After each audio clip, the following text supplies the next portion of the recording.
יום הולדת של שי מתחיל. מעל הנכים למען קנאביס רפואי, יום הולדת שמח לשי, יוצאים לדרך. וואו, יאללה. שי הוא יום הולדת שמח ראשון מאושר.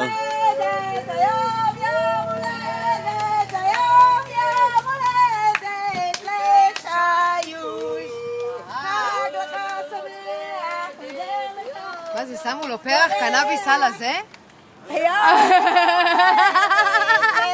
שווה, שווה. זה היום הולדת הראשון. לא, תמיד סנפקנים. על כל העוגה. זה היום הולדת הראשון שלך בתור בחור מאושר, לא? בתור בחור מאושן ומאושר. למה תפסיקי לסדר את השולחן רגע? אז אני חושב שאפשר שאפשר להגיד שנולדת מחדש. יפה. עוגה תוצרת מעל מחאה לחולים ונכים שדורשים קנאביס לאדם שנולד מחדש, בדוק. הבחור הזה מאושר, יום הולדת ראשון מאושר לגמרי גם. 120 גרם ב-120 שנים. אמן.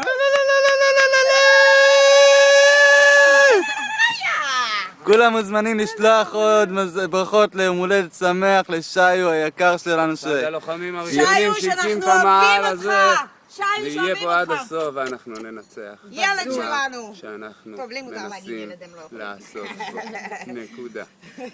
איך אני ישר...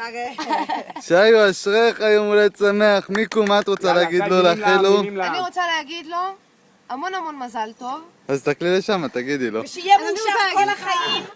המון המון מזל טוב. אני אומר שלפרק את הג'וינט. ושתתחלק ב...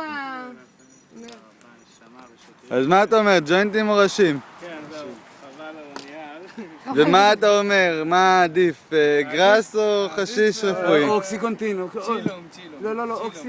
אתה לא מתגעגע לאוקסי? יקרים, שלחו לנו צילום לשיו ליום הולדת שלו. צילום וזהו. לא מדברים בשפה עזוב כזאת. צילום, תשלחו פרחים לא ליום הולדת של שי. פרחים לשבת. וצ'רס בעוגה, כן? עוגת צ'רס, מה שנקרא. לתת לבן אדם תרופה ביום הולדת זה חוקי לחלוטין. ובמקום נרות, נא לשים פרחים איכותיים. כמו שאנחנו שמנו הוא כבר יחבר לפחות. אותם, לא לדאוג. זה בדיוק נעזור ההפך, לו. ביום הולדת רגיל אנחנו נעזור מדליקים לו. את הנרות ואז מכבים אותם, אצלנו מדליקים את הנרות ולוקחים אותם לאור.